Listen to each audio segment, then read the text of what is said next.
I'm Chris Johnson, and this is ADHD.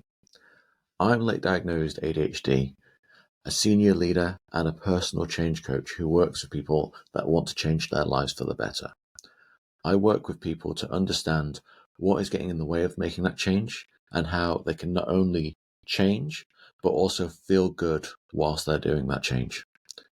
I typically work with people over a series of months, but in This is ADHD, I'm using my coaching skills to have real conversations with real ADHDers about what it's like to have ADHD in a neurotypical world. This is ADHD is about putting a face to the name of ADHD, about showing that ADHD is not just one thing, and it shows up in different ways for everyone. In today's episode, we'll be talking about imposter syndrome. Have you ever felt like a fraud? Have you ever felt like you're just one step away from being found out? This is what imposter syndrome is all about, and you're not alone. And we see imposter syndrome in the ADHD community at an even higher rate than we do across the globe. My guest today is the inspiring Amy Wilkinson. She's not only conquered burnout and the nagging feeling of being an imposter, but she's also built a successful business, helping others boost their confidence and overcome their imposters. Today, Amy is going to show us the power of embracing our strengths and how we work with our imposter syndrome to not only get it out of the way, but to also help us achieve our goals. Throughout the episode, Amy's sharing her own stories, her own journey with imposter syndrome, from the feeling of needing to be perfect in senior team meetings to struggling with the pressures of being a mum, and dealing with ADHD all at the same time. It's not just a story though. Amy's also going to talking us through practical strategies and tools that she has used and that she uses with her clients to gain confidence and to overcome self-doubt. Plus, she'll talk about how she's learned to accept imposter syndrome as a part of herself rather than pushing it away.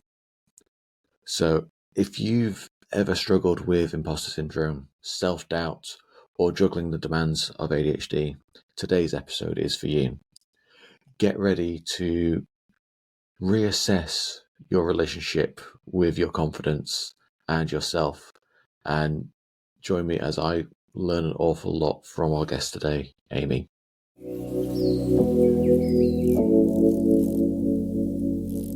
We are here today with Amy Wilkinson. She is a coach helping women to be more confident, and she's an ADHDer, and she's just an all-round lovely person. Hi, Amy. How are you doing? Hi, thank you.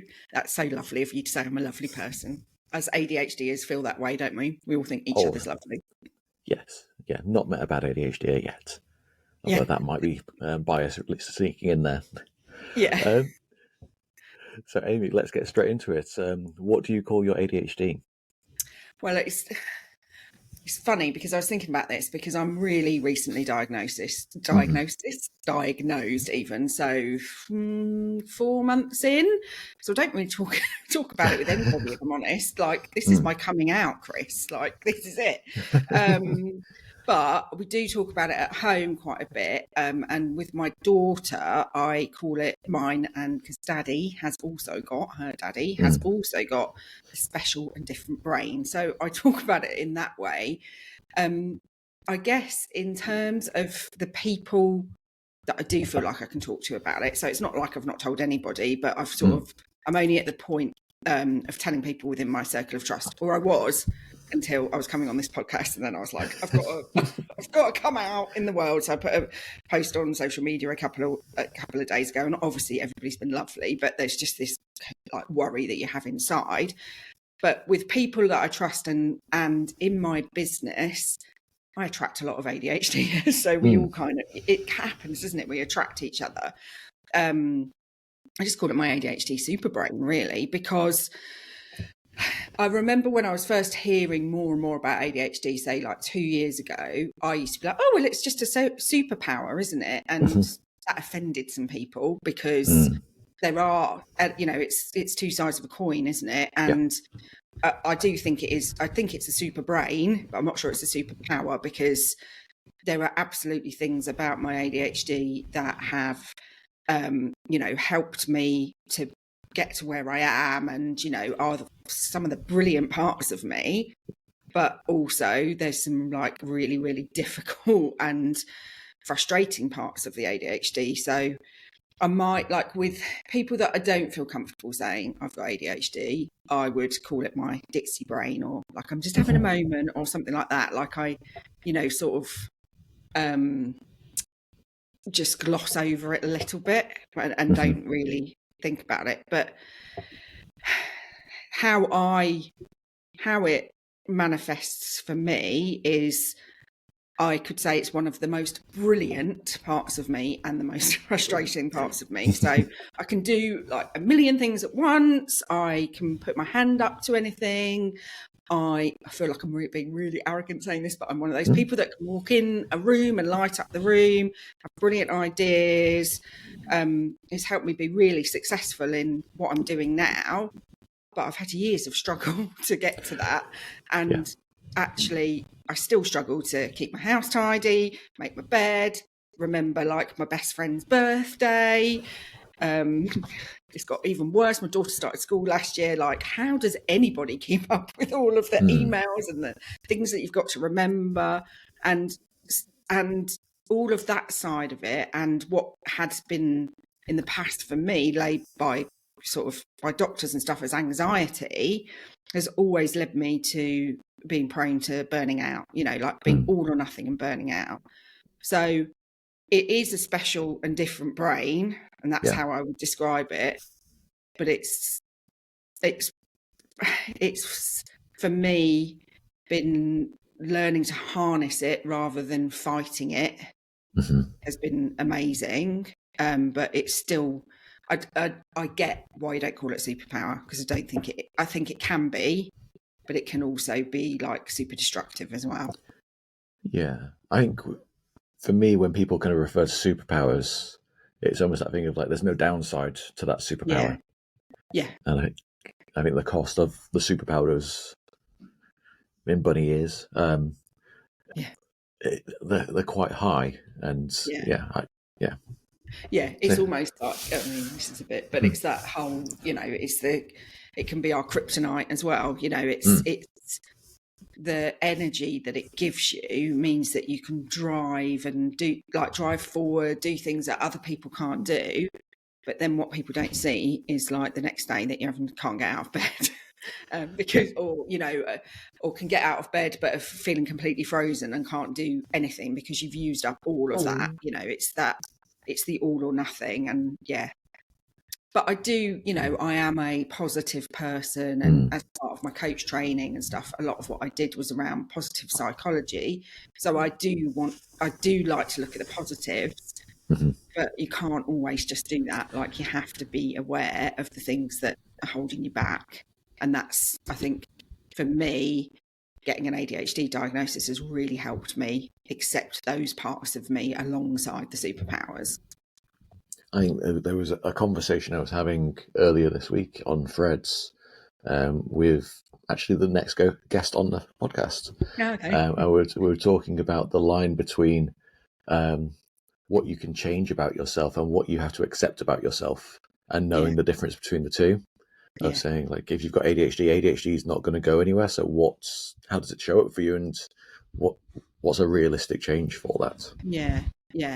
And accepting the parts accepting help with those parts. I can remember, and this, like I say, I was only diagnosed 4 months ago, but I've had like a number of different diagnoses, chronic illness diagnosis, anxiety, like I said. And I can remember, so 12-ish years ago, I was diagnosed with ME and fibromyalgia, and I did a course as part of that, and you had to set goals at the beginning of it.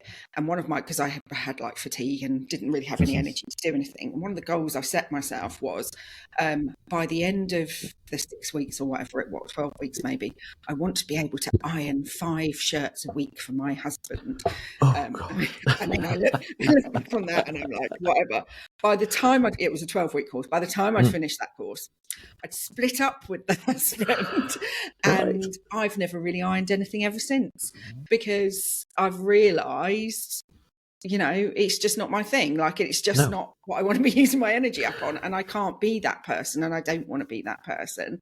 But that in itself, and we'll talk about imposter syndrome in a bit, but that perfectionism and that, like, having to feel like I was brilliant at everything I did, has often, in many times in my life, led to some sort of burnout. And I now understand better that my brain doesn't want to iron 5 shirts a week. Why the hell he can iron his own shirts, I do not know.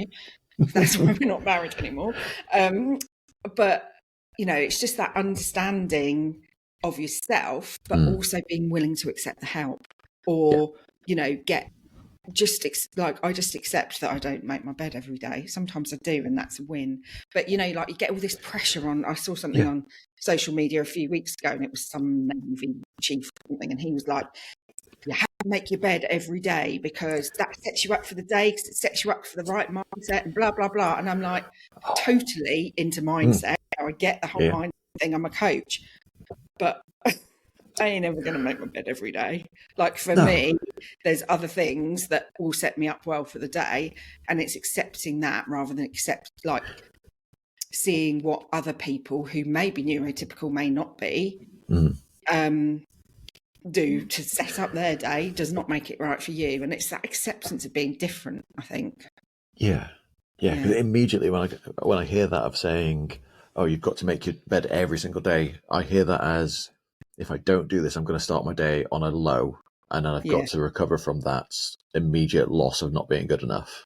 Yeah, absolutely. Well, it's like if you set, and I know it with clients, you'll know it as a coach as well, that when clients say to me, right, so I'm not going to the gym at all at the moment, but what I'm going to do is I'm going to go to the gym 5 or 6 times a week, and I'm going to do this and I'm going to do that. I'm like, whoa.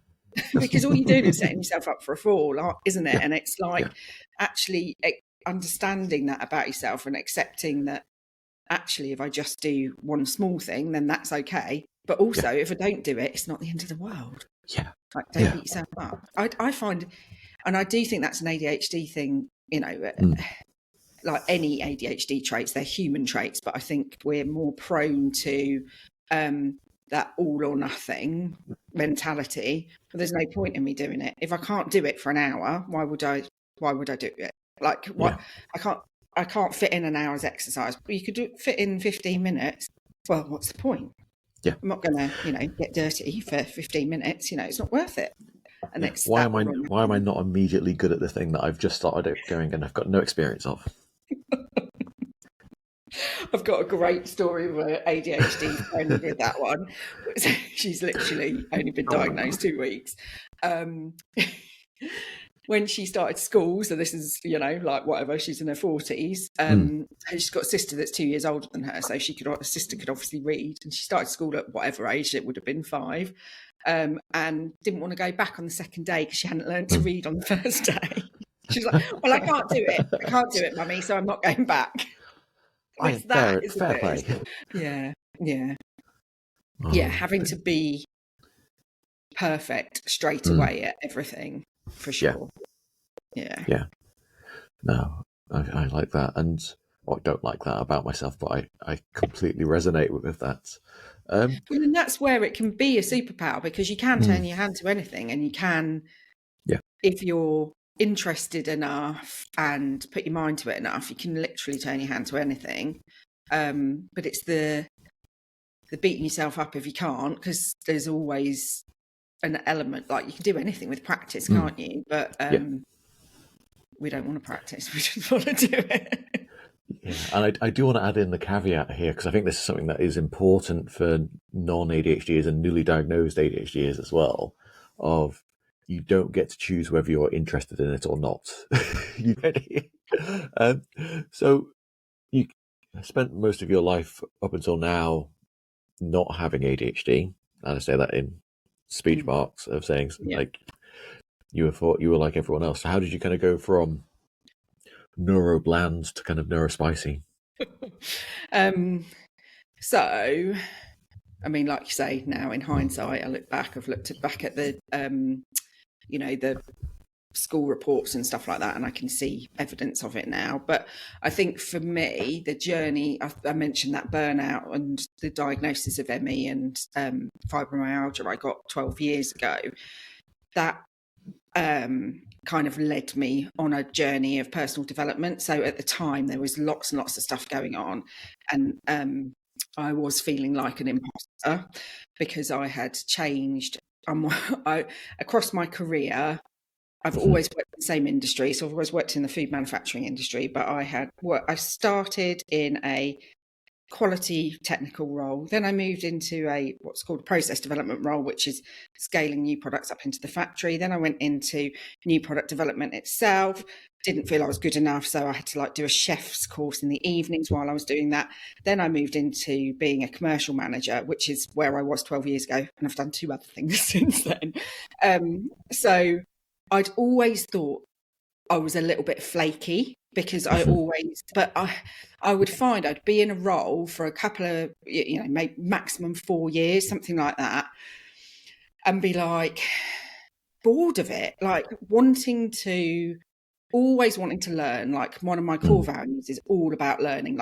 I need to be learning new things all the time and pushing myself out of my comfort zone. And 12 years ago, I really pushed myself out of my comfort zone. So going from product development into a commercial role where you're basically it was multi-million pound contracts and stuff with supermarkets. It's, proper hard-nosed negotiation. It wasn't that hard-nosed, but I completely told myself that I didn't know what I was doing and that I didn't feel like I had a place because I hadn't gone the traditional route everybody else had gone. And even though people around me were saying, you can do this, you're really good at it, I wasn't believing it. And I ended up, long story short, with and I also was in that marriage with the man that expected me to do the ironing for him. And I ended up so burnt out that I was bedbound, and ended up having to take 3 months off work. It was really scary. One day I literally couldn't get out of bed. I had to crawl to go to the toilet. It was really scary. And I think that point, and I struggled, I went down the doctor's route, what's wrong with me? Didn't get anywhere. Got this diagnosis of ME and fibro. And they kind of go to you, so there's not really anything we can do for you. You just got to put it in a box and get on with it. And I'm like, I can't do my job. I can't do anything. Yeah. So I kind of had to look holistically, had to look outside of, traditional medicine. So I started doing lots of personal development work. So I had a health coach then and sorted out my diet, all of that sort of stuff. But then, so for 10 years, I've done a lot of work on myself and, done a lot of brain retraining work and stuff like that. So already extremely self-aware. And then, the pandemic hit, and I think this is all part of the story for a lot of people, isn't it, that are getting these late diagnoses now. And I'd only been back off maternity leave with my daughter, who's now 5, for a little while, and I'd really struggled. And now, in hindsight, I know all of this stuff about ADHD. There's times when it particularly shows up for women. So in puberty, in when you're pregnant or postpartum, and when you're menopausal. And I really struggled when I was on maternity leave. Mentally, had really bad anxiety, and I saw other mums loving it, and I was just totally disorganized and really struggled with the boredom of being a mum and just didn't feel as stimulated by it, particularly when you've got a small baby. They don't really do much. And I didn't ever feel like I was good enough either. So I go back to work, then the pandemic hits. I'm furloughed and get COVID the day after I was furloughed, like badly as well. Like I was really ill with it, with a 18-month-old at home. And again, like really, really struggling with everything, just being able to cope with it. And it's like, I didn't even have to work, but I just couldn't cope with everything. And then took voluntary redundancy, retrained to become a coach. That's like a whole next level of personal development, because there's 6 months in which you're training to be a coach. You just get coached constantly. So it's like another layer of the Pandora's box came off. And then last year, so we're talking sort of 18 months ago, just started getting really, really anxious again. And anxious, but also like the disorganized all over the place. So it's almost like, because now when I look back, I can see it like really manifested in my teenage years. I can see how it manifested after I had my baby. And then, you know, I had my baby late in life. So I've got the double whammy of having a small child and going through the menopause. So my hormones all over the place, my anxiety's through the roof. I go to the doctors and I'm like, obviously not go to the doctors, because in this day and age, you don't. Lucky if you get a phone call. But I basically said, I'm not sure if this is anxiety, ADHD, or the menopause. What do you think? And they were like, well, it's definitely anxiety, because we can give you a pill for that. So they put me on anti-anxiety meds. But it just didn't work, and it didn't help. And then I went on HRT as well, which has definitely helped, but there was still something missing. And I've had a lot of counselling as well throughout the time. I've had lots of stuff happen in my personal life with family and bereavement and stuff like that. So I was seeing a counsellor as well. And sorry, I feel like I'm going blah, blah, blah, all over the place. There's so many different things that led to it, because there was also my daughter. So as she's got older and started school, I started to see traits in her. And again, that's a very like women with ADHD thing, that they see it in their children. And I didn't know that it wasn't normal until you like talk to other mums or, you know, whatever. And she really struggles to sleep. She's quite hyperactive, like outwardly hyperactive, all at home, not at school. She's perfect at school. So she masks really well at school. And that gave me massive imposter syndrome of I can't even be a good mother, because like I can't help her with all of this stuff. So started looking into it more and more. Also, my partner, he's got a history of like impulsive behaviour and, you know, getting into debt and stuff like that. And he went to see a psychologist, and within 30 minutes of the psychologist seeing him, he was like, have you ever had a assessment for ADHD? And he was like, no. He went and had this, he did the online assessment and everything. And it was just like clear that he had ADHD. So it just became like our hyper focus. Like I'm listening to these podcasts, he's listening to those podcasts. Although he was a bit more, he held back a little bit more than me. I'm like properly like, I'm going to get into this. And then you know, there's all the stuff on social media at the minute, and just seeing it all, and I was just like, that's me. And I'm reading in the comments, people going, that's not ADHD. Like everybody does that, don't they? And I'm thinking the same thing. And then there's people going, no, you need to go and get an assessment. I was like, oh my goodness. Okay. Yeah. And then, so I wasn't going to go and get a formal diagnosis, because I was like, oh, well, it's fine. Like, I just need to, you know, if I can understand it and read every single book that's going on it, it'll be fine. And then my partner went through the diagnosis process, and he got a diagnosis back in May. So that's 5 months ago. And I found it quite difficult. Like he had the validation and I didn't have the validation. And I'd already thought, well, I'm not going to do it at the same time as him, because I need to be there to support him through it. Before I can be ready. But I was seeing a counsellor at the time, and then I was just like, I'm going to do it. I went private because, you know, I didn't want to wait as long as you have to. my history with GPs, the NHS, is with everything that happened through my ME fibromyalgia years, I just don't have the fight in me to go through all the hoops to do it that way. And I was in the lucky position of being able to afford to get a private diagnosis. Then I nearly didn't, because that flipping panorama thing came out literally the week before I was having my assessment. And I was just like, well, is it even valid? Because I got my diagnosis through ADHD 360, which is one of the ones that was on the panorama. And, you know, is it even valid? Is it all in my head? You know, all of that sort of stuff. And then, had the assessment. Even when they're asking you the questions, you're like, oh, like it's obviously they're asking you questions that are very, you know, they're leading questions because they're looking for something. But actually, when they were asking me the questions about childhood, because I always just thought, well, I don't think I displayed it in childhood. And when they were asking me questions, I was like, oh, right, okay, because I realise now I internalised it all as a child, you know, and when I look back to when I was really little, like I was a big performer, I had all the energy, I had all of that. And then I think I just learnt to mask. So I just remember feeling very different, being on my own in my bedroom, all of that sort of, you know, stuff that people talk about. And so I don't even know how I got to saying that. But I think, you know, I'd opened that can of worms. I then went and got the assessment done, and that process was really, really validating. And I got the triple whammy. They diagnosed me with inattentive, impulsive, and hyperactive, which people would say, like the hyperactive, I'm not particularly an active person, but it's in hyperactive. I mean, you can hear it in my voice, in my head as well.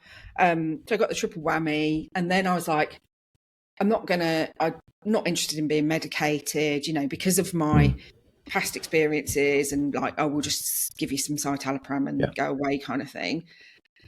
And then I got a FOMO as well, because my partner was on medication and it was helping. It didn't have, you know, it was hard to start with, but then I could just see he was just so much calmer and this, that, and the other.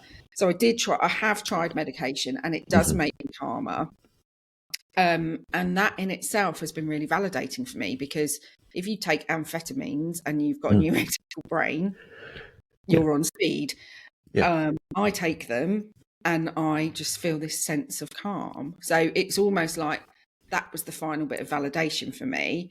I probably won't take medication for a long time, or I might just take it now and then. But the very fact that I took it and it calmed my brain down, I was like, yeah, okay, you have this thing, and now you can start being compassionate to yourself about it. So that's my diagnosis. It sounds to me like there's almost like a little bit of imposter syndrome in your ADHD diagnosis, of saying it wasn't enough to self-diagnose, and it wasn't enough to have the diagnosis without the medication. Yeah, absolutely. I still get it. Like, I still have these moments where I'm like, oh, you're just making it up, aren't you? Yeah. I think the hardest thing, and I think it's hard, like when I talk to other ADHDers like you, like, we get it and it's fine. But when you try and explain it to people that either are neurotypical or undiagnosed, probably the undiagnosed are more likely to see it. When you explain the traits, because they're just human traits, people kind of go, well, everybody does that. And it's like, well, yeah, but it's like everybody does it, but it doesn't like take over your life. And it's the extremes to how much these things affect you that makes it ADHD, rather than, you know, just losing your keys occasionally. Yeah. I think I used to describe it, well, up until last week, I described it as everyone's got a height. Everyone has got a height, but not many people are 3.5 foot, and not many people are 7.5 foot. And then I heard someone else kind of talking about it through the terms of addiction, and saying everyone has a drink, but not everyone has a drink every single day and gets absolutely blind drunk. It's like, yeah, we all drink. And that's that thing of saying, like, it's the extremes of it. It's that thing of, yes, we all do these things sometimes, because it is a mental continuum. Yeah. But if it Yeah. takes you 5 attempts to get a glass of water to your bedside table, like it did to me the other night, it might be worth looking into, right? Yeah. Yeah. Exactly. And I think also it's like once you start to understand it better, there's you just start to understand yourself better. And there's things like stimming that I didn't know was a thing. I remember thinking I was weird, and I still do it now, but like as a teenager, when I sat in the cinema, I always had to go like this under my nails, like, and it's not like I don't have a choice, I have to do it, it's like a compulsion. And I'm doing it now. You know, like that's a really small thing, isn't it? But all of those things like build up and they make you feel weird, like you're weird and different. And weird and different being a bad thing, which I get because of all the neuroscience and the, you know, we all want to feel like we belong. And that's what I find really hard about ADHD, because you kind of do have that feeling inside of wanting to belong and wanting to be accepted by other people. But then you don't want to be dull. You want to be different. And you know, like it, but you know, it's just that constant, battle's too strong a word, but like contradiction that goes on inside. Yeah.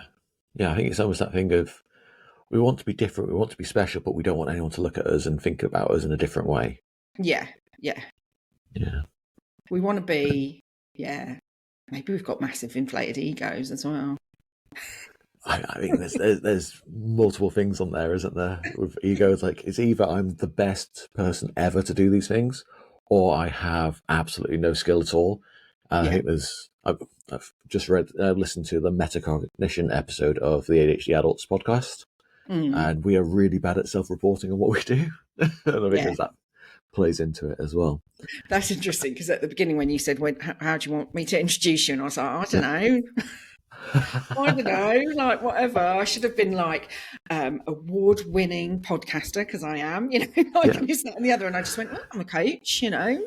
It's like, and even just and this comes on to the imposter syndrome thing, is that the even recognizing in yourself the things that you are good at, like. I think everybody, you know, we know as coaches, everybody has that inner critic, and we've all got negativity bias, everybody, but people with ADHD, it's just dialed up that much bigger, and it's like dismisses everything. Anything that's any sort of achievement is like, nah. You will be in it. I think it's I don't know if you've read Time to Think by Nancy Klein. I think she says it's, I could be misquoting her, I think it's 6 pieces of positive feedback for 1 negative. Feels about on average the norm for neurotypicals. Okay. And I would say it's probably 3 or 4 times that for myself. God. So anyway, let's talk about I'm what like, we're here on. I've read Time to Think. Didn't read that bit, because I'm really good at reading the first third of every book I read. Got a load of them behind me. Don't ask me about the endings of any of them. So imposter syndrome, what is it, first of all? Okay, so imposter syndrome. I think it's a term that gets bandied about quite a lot these days, and I think it can be a little bit misconstrued, because I think people just call it imposter syndrome when it's just self-doubt. Like, we all have self-doubt. I think it's normal to have self-doubt, you know, if you're going into a new situation or whatever.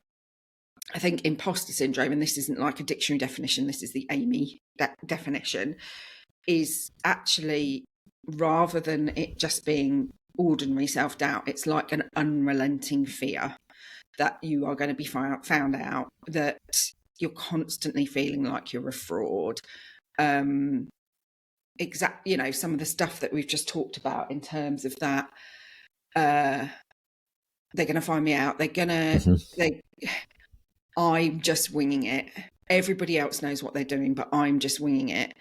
And how imposter syndrome shows up for me, and for a lot of my clients actually, is that feeling the need to be perfect. So that total perfectionism, which can lead to massively overworking. So I work with a lot of women on confidence, and I'll be like, when you are, a lot of the time it's people that have just like been put into a senior position at work and they're now like in a senior team meeting. What makes you feel confident going into the senior team meeting? Well, if I've done everything perfectly and I know the answer to absolutely everything, then I'll be confident. I'll be confident when I have all of those things.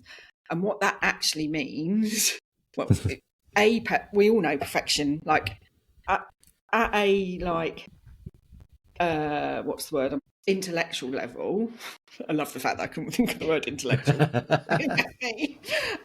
On an intellectual level, we all know perfectionism doesn't really exist because it's like in the eye of the beholder, and like everybody's idea of perfect is different. But what happens is we feel like it has to be our own level of perfect, which means you end up working till midnight, not looking after yourself, and putting whatever the situation is, because like you say, I've definitely felt like an imposter in different parts of my life, and I'll talk about the work one. But I've also feel like an imposter as a mum. I feel like an imposter as an ADHDer. I feel like imposter every time somebody asks me to come on a podcast or go on a panel or any of those things. And it's sifting between what is normal self-doubt and what is that real feeling of imposter, which goes right down to your root core, which is basically that belief of I am not good enough and everybody's going to find out and they're going to know about it. And for me, I probably don't get imposter syndrome as much in a work capacity, but I still get it as a mum quite a bit, because I don't think I will ever be good enough as a mum. So I'll tell you about my experience, if that's useful, of like when it showed up the worst for me. So it was all in this burnout time that I talked about 12 years ago. So I had moved from this MPD role, which is quite it's quite creative, and it was all people management and stuff like that, like totally my core set of skills. And I wanted to push myself out of my comfort zone. I've always been that person, but it's a very different skill set to be a commercial manager in the food industry. So I worked in fruit at the time, which is very fast paced. So I'm literally on the phone at 6 o'clock in the morning, 10 o'clock at night to like buyers saying, we're going to short this order. There's pineapple stuck in this port, this, that, and the other. Like very outside of my comfort zone, the things that I was having to do. Like I didn't even like to phone for a taxi when I was younger. I still don't really, or for a takeaway or whatever. But I was having to phone up like buyers of big supermarkets and stuff like that. Totally having that like I'm not good enough feeling going on. I worked in an office for like there was me and one other female.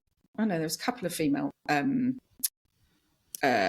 commercial managers, but all the rest were like middle-aged men that had done the job forever, and I thought the way they were doing it was the right way. It wasn't. They were sat watching Wimbledon on their laptops when I was actually going out and doing the job well. And I kept constantly asking my boss for, I need negotiation skills training, I need Excel training, I need this, that, and the other. And he'd just be like, Amy, you don't need any of those things. Like, you're the best negotiator I've ever met. You're really good at this, you're really good at that. And it would just go in one ear and out the other. I just didn't believe it. And then the other way so I think the imposter syndrome can really show up as not feeling like you can let any kind of balls drop, because then you're going to get found out. So I looked after a particular retailer, and like I was the lead, and I would find myself papering over the cracks for other departments. So because for me, the success of that account and what we were doing, I mean, it was selling cut up fruit in pots, but like it feels like the end of the world. I have learned to say now it's only fruit in a pot, it doesn't matter. But it felt like it really mattered, and I had to do everything to make sure that everything was all right. So that would mean that I'm supposed to be the numbers person, the negotiation person, but I would be in the factory helping cut up bits of mango. It's like, what are you doing? I was writing technical specs. They were all because I'd got all of this breadth of experience, I could do all of those things. But I felt like I had to be the one that did it all, because otherwise people were going to find out that and the people being the retailer at that point, that I didn't know what I was doing, or we didn't know what I was doing. So it kind of led to that martyrdom of having to do everything for everybody. And even though all of the evidence was there that I was doing a really good job, I mean, I got nominated for an award by the supermarket for like being the best commercial manager or whatever. And I'm just like, yeah, but that's not true, because they don't know. They don't know that I've been up till midnight doing everything. So how can it doesn't mean that I'm good. It just means I'm really good at faking it. And that's the difference between imposter syndrome and a little bit of self-doubt going into a meeting or whatever. And that's why I get frustrated when people call it imposter syndrome when it is just a little bit of self-doubt.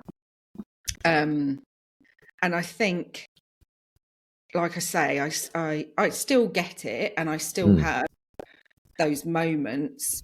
But what I've learned to do, and I can talk about some of the ways that I do it, is to accept it as part of me, in the same way I've accepted, I'm starting to accept ADHD as being part of me. Because when I've then looked into ADHD, and there's all the rejection sensitivity dysphoria, imposter syndrome is like a big thing because we never feel like we fit in.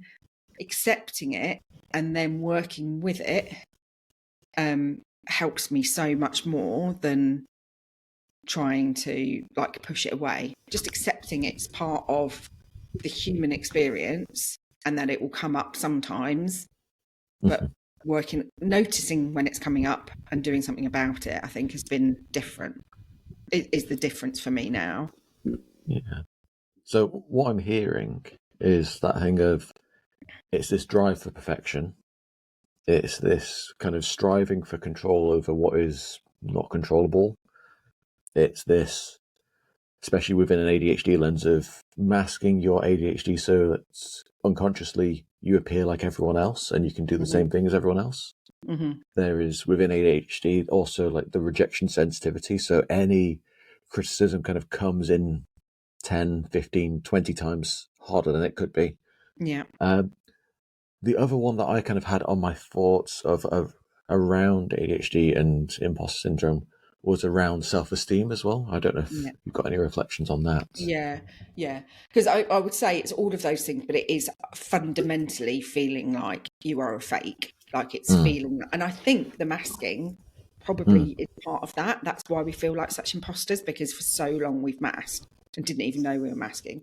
But I absolutely think it's at its root core is linked to self-esteem, because I always think, those, and don't get me wrong, everybody has these moments. I did a workshop a few weeks ago with like people from that had got like zero experience up to people that were near to retirement, and we did a thing about confidence, and everybody admitted to we don't feel confident all of the time, but there are people that you see that have got that true sense of feeling good enough, ultimately. And I think when I look back, even right back to primary school, I can remember feeling really low in self-esteem and feeling like I was the odd one out and different. And I was, because we moved down to London from the north when I was little, so I had a different accent. So I was 2 or 3, so a different accent to everybody else. But now, like, I've had so much therapy about this stuff. And when I look back, like, I used to think, because I was bullied, I was this, that, and the other. But I think a lot of it, I don't want to say I created it in my own head, because I didn't, that's not how it works, Well, it is. It's how you react to the world around you. But I think that low self-esteem the whole way through has always made me feel like I'm different, and not in a good way different. Yeah. Whenever people said that, like neurotypical people will say to me, and I'm thinking of like old bosses and stuff like that, and they're just like, what? Your differences, like they make you so amazing, and they make you light up a room, and they make you do all of those things, and all I'm thinking inside is, yeah, but everyone thinks I'm a bit of a dick, don't I? Am I allowed to say dick? Bleep it if I'm not. It's fine. So I think it's absolutely linked to your core self-esteem, and that's a hard thing to work on.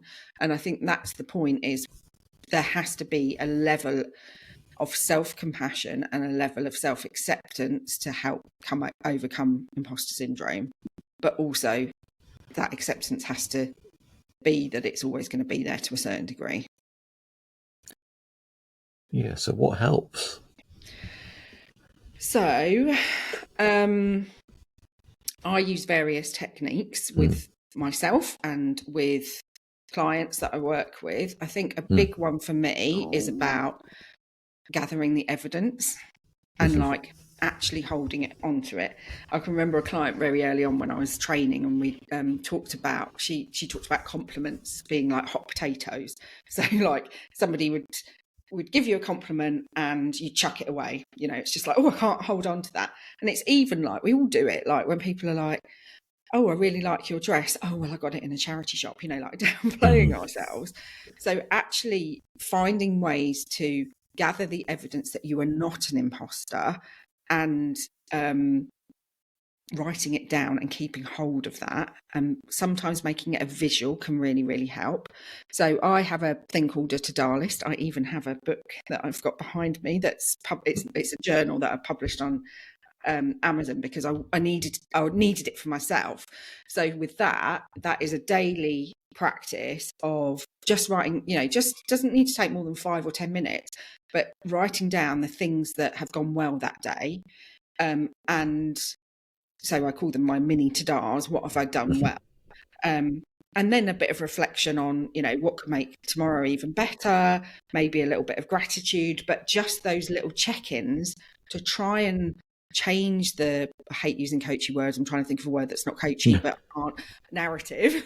Changing the narrative of, which is basically what's going on inside your head of what you were talking about, like the constantly thinking negatively versus positively. So really concentrating on those positives, and learning to do that for yourself, which can be really hard. So I would say, like, almost like a step back from that is if you struggle to do that yourself, and I think this is particularly the case in ADHD and more sensitive people, we need external validation. So if we can't do it, like the ultimate is to be able to do it yourself and sit there and like the to-do list, the front of the book, I've got like write down every achievement you've ever had in your life, swimming badges, the lot, do it all. But that can be really hard because we don't necessarily see those things as achievements. We're like, oh yeah, I can do that, but aren't everybody? So actually getting that from other people. So when I took the leap into self-employment, I sat down, it was lockdown and we were only allowed to meet outside. So I sat in a local park with a friend that I'd worked with as well. So she knew different parts of me, and got her to help me write down all of the great things about me, because it just felt icky doing it myself. But actually getting the support of somebody else to do that. So, you know, whether that's a friend, whether that's a coach, you know, whether it's colleagues from work, I even did, this is so cringeworthy, Chris. When I first set up, because these are all the things that have helped me turn it around, like from being burnt out to like being successful in a business. I put on Facebook, I put like an anonymous survey, I linked on a Google sheet, and it was anonymous. And I put 3 words, can you send me 3 words you would use to describe me? And people are largely nice. So they put nice things. There was some things about the size of my boobs, which was inappropriate. But everything else was like, you know, really positive words. And it kind of helps with that reaffirming that you are, you know, the things that you don't believe about yourself, other people do believe those things about you. So do allow yourself that external validation if you need it. And another thing that I go through, because obviously I can never be consistent with anything, but when I need it, I go through stages. I've got like a little notebook that I carry around in my bag, and when I get a good piece of feedback or just something somebody's nice said to me on a call or something like that, I jot it down in there. I call it my positivity pocketbook, because I think even if you never go back and look at it, the act of writing these things down rather than letting them whir around in your head can really help, because you've literally got evidence written down on paper and it cements it more in your brain.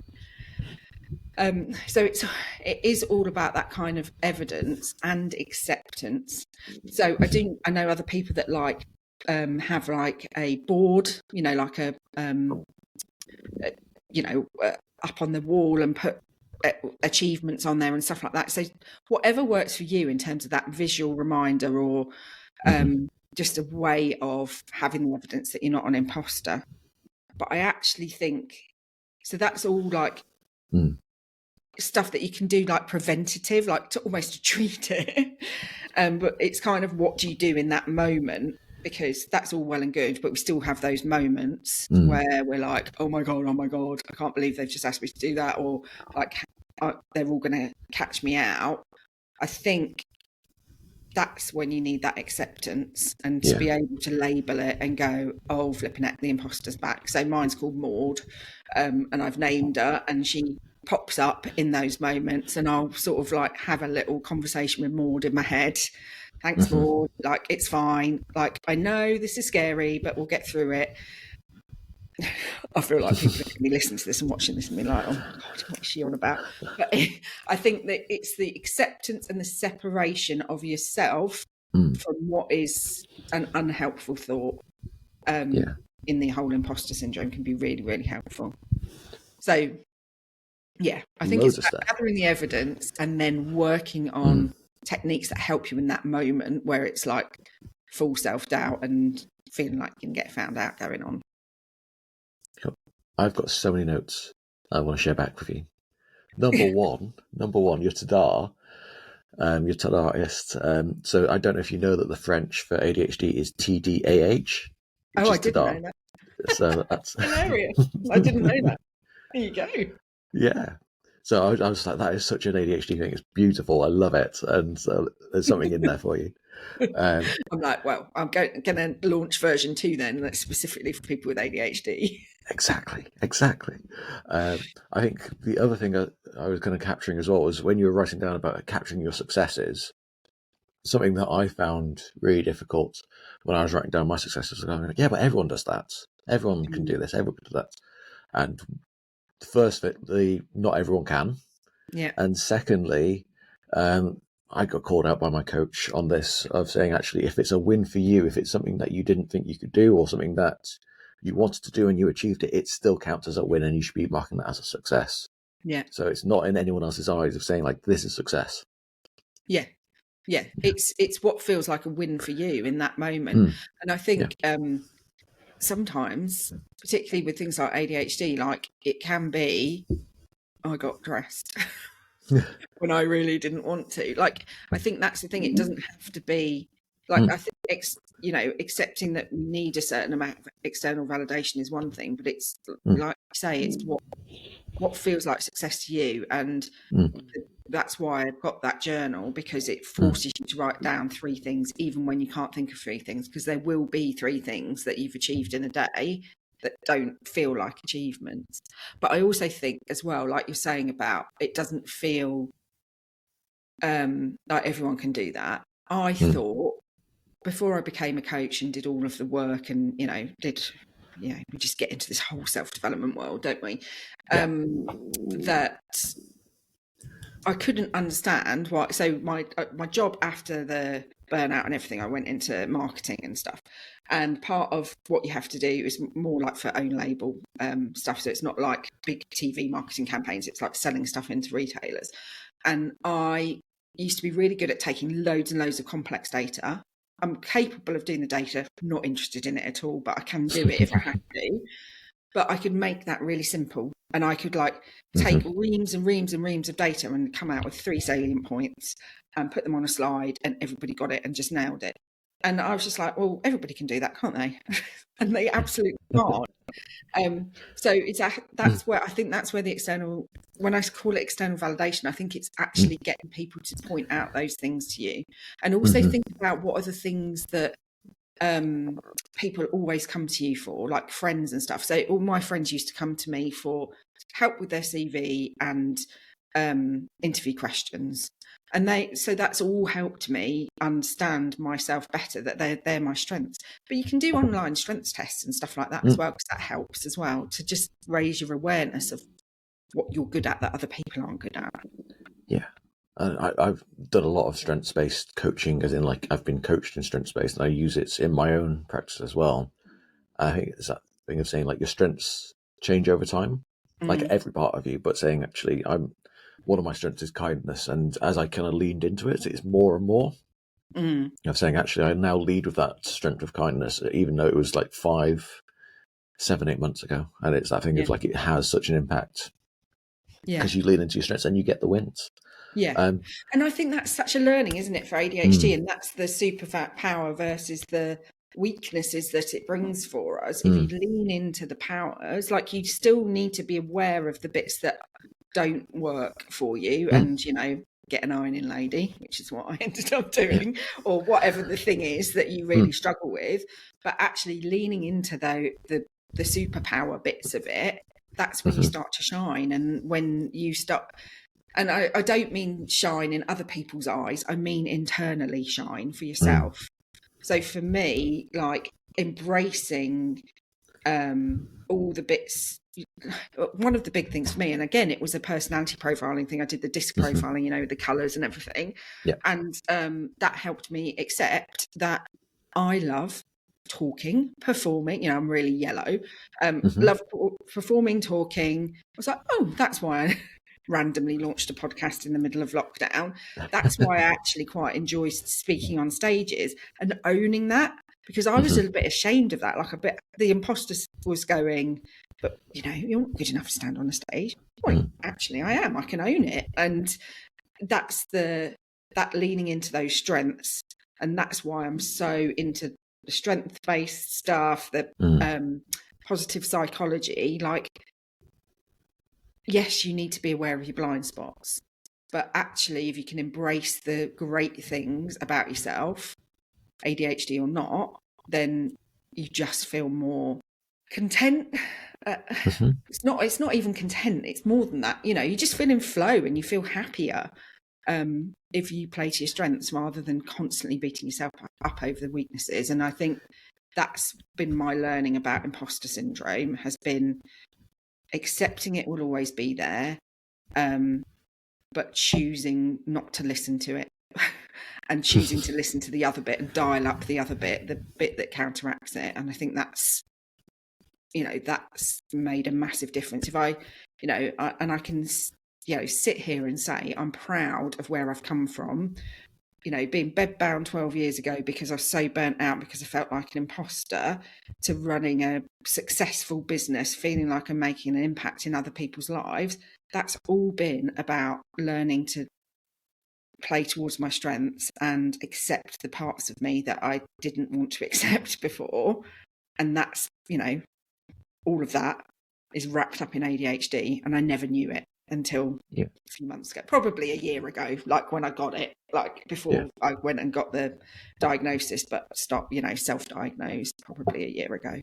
And it all makes sense now. And I do want to kind of call out this thing of saying 12 years ago you changed and you became successful. I think there's that thing of saying like you were already successful. It was just costing you too much. Yeah. Oh, absolutely. On the outside, I would have said, you know, people would have said I was more successful then because I was this, you know, I was a senior manager at like before I was 30. You know, and I'd always succeed. You know, I said about all those job hops I did, I was always really successful in all of them. I think the burnout made me feel like such a failure, though. Like because I struggled on for 18 months after, like, I'd been bedbound. I was pushing myself and then ending up back in bed for about 18 months and then took 3 months off to like have a reset. And the shame I felt for that was really, you know, has been really hard. But physically recovering has been hard as well, physically and mentally, but that shame. But now having to, like, looking back with a different lens of understanding, because I can see a similar thing happen in my teen years as well, that a lot of it was because of ADHD and a brain development issue, not because I'm a total mess up, which is what I told myself so many times, I think. And I think there's this thing of kind of I wrote a little bit about this week of saying like not having a label for the parts of your brain that work differently results in you having labels for the behaviors and there's Yeah. assumed motives. Yeah. Yeah. And that's the thing, isn't it? And it's really interesting because, 3 years ago when I started training to be a coach and stuff, and I really got really interested in neuroscience very quickly. Like that was the bit that I found the most interesting. And I think, and I do a lot of work. I use like Steve Peters' chimp paradox with teams and stuff to like help them understand, simply the different parts of your brain and stuff like that. And for them, neurotypical or not, that, I can see how just having that simple understanding of when I'm terrified going into a meeting or when I'm about to lose it with my partner, that is this specific part of my brain doing that, like understanding the science of it.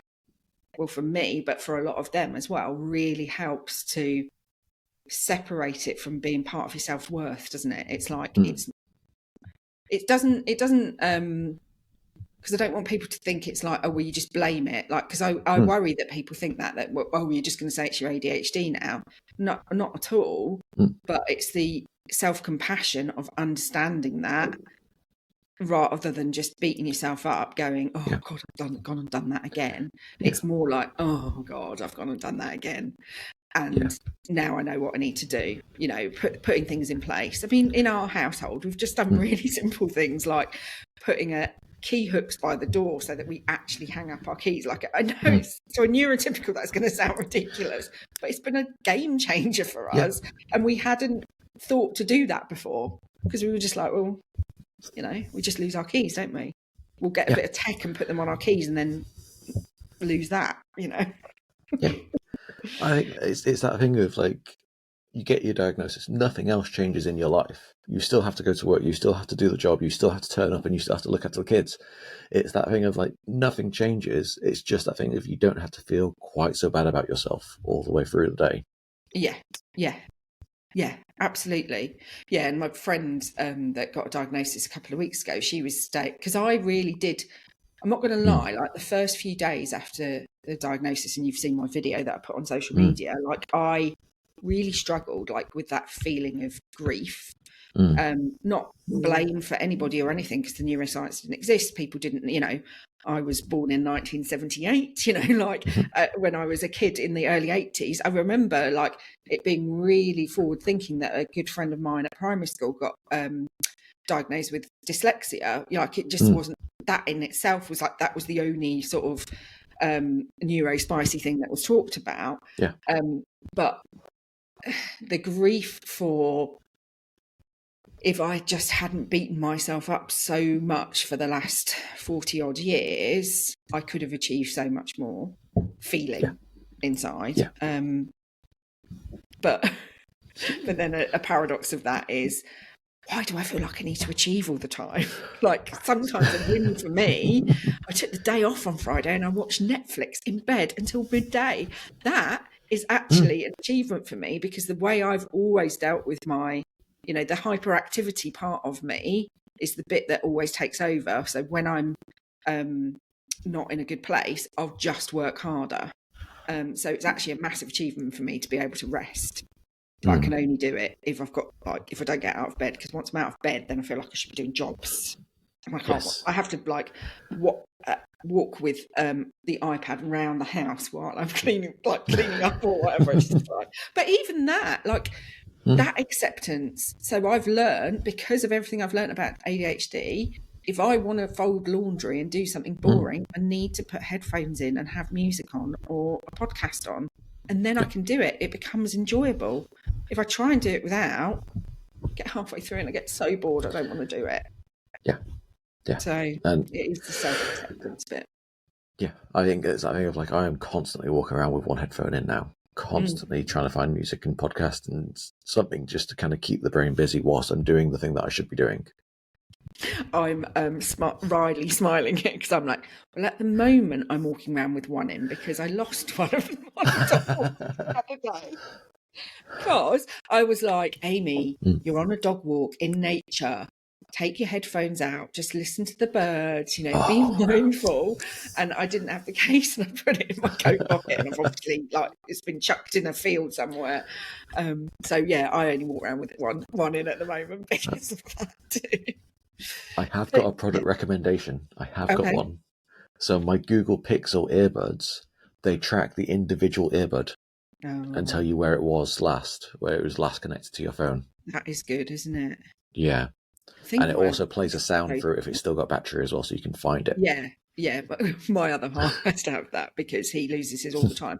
In fact, if you ask my daughter about her dad, like, what's the most annoying thing? She's like, just find earbuds in like random places all the time. So we had to get him. He's got those ones actually, but I'd never actually thought about getting them for myself. So thanks. No, it was a real game changer. I used to think that I was really good at finding things, and I am really good at finding things, but that is not a skill that most neurotypicals need because they don't lose things so often. It is funny because like my partner does lose things more than me, Mm, and our house is messy, and our daughter's messy, we're messy. He's mm, tidier than me, but he'll tidy things up and put them away and then not know where they are.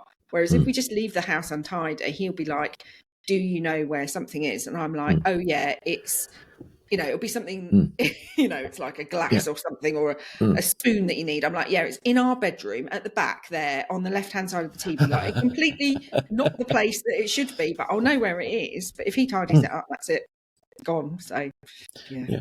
Are you looking for a paperclip? It's in the office on the floor behind the left leg of the filing cabinet.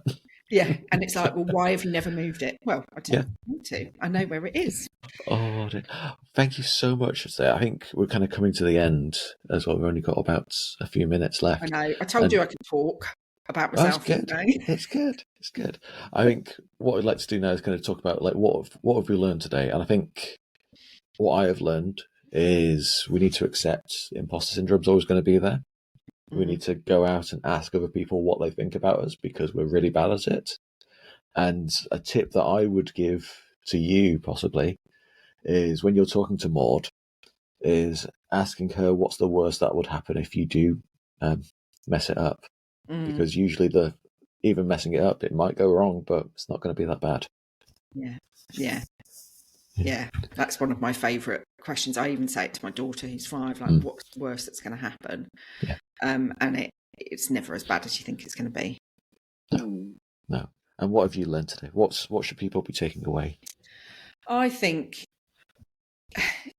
that acceptance piece for me is the most important thing, and acceptance but self-compassion with it as well. And I think particularly, a lot of us that are getting late diagnosis, it's being able to give yourself the self-compassion that you haven't given yourself for the last however many years because you thought there was something wrong with you. You thought you were an imposter because you weren't. So actually learning to have that self-compassion, and if you have a Maud in your head, we all have a Maud in our head, they will call different things. I think that what the worst could happen thing is a really great way of talking to it, but also asking that voice in your head, like, what is, what, no, let me rephrase that. It's about thinking about that voice in your head in the same way you would a child, a friend, giving Maud or whatever it's called, that same self-compassion. Because if you just try to beat that part of yourself up, it's just, the imposter's going to get worse and worse. So actually just accepting, sometimes you feel this self-doubt, and that's okay. And sometimes you just need to do something to help yourself in that situation. And I think also that whole, so the self-compassion, and then I think the other bit for me is the playing to your strengths bit. Like actually, rather than like focusing on those weaknesses, absolutely get support on your weaknesses. But if once you start playing into your strengths, the imposter gets quieter and you actually start to enjoy being you and enjoy and feel like that sense of flow in yourself, and therefore you no longer feel like you're an imposter because it all just feels good. Yeah. I think I've got one more tip because I just remembered it as you were talking. I was like, I went on a public speaking thing not too long ago, and one of the things they asked me was to look at the audience and to really kind of think about the audience as opposed to what I was thinking about. And I'm saying, like, what do you want them to be taking away from this? What do you want them to be feeling at the end of this? As opposed to going, I'm wrapped up in all my own emotions. I was saying, actually, if this other person, what am I hoping that they can take away from it? And by saying that and being in service of the person that's listening, you can kind of reduce that down, and it's not about you. Yeah, you're taking the focus away from you onto read the room, read the faces in the room, and actually have that compassion for those people listening, not just thinking about yourself. Really nice. So, Amy, how can people listen to your podcast? How can they get in touch with you? So the podcast is called Oh for Food's Sake, and you can get it in all the usual podcast places. We haven't quite got on YouTube yet, but we will be soon because I co-host it with my friend Lucy Wager. It is around the food industry, but actually it's about personal development. And then the place I hang out the most online is LinkedIn. I am a little bit addicted to LinkedIn, if I'm completely honest. So see me there. Brilliant. Thank you so much, Amy. It's been such a joy talking to you.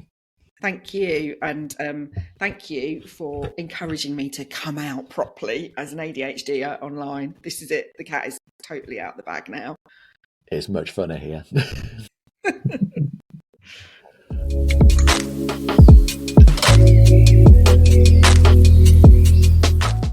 And that is it for today's episode of This is ADHD. I hope that you have enjoyed today's conversation with Amy as much as I enjoyed having it. I think it's difficult to overcome something like imposter syndrome when you can't see someone else that has already done so.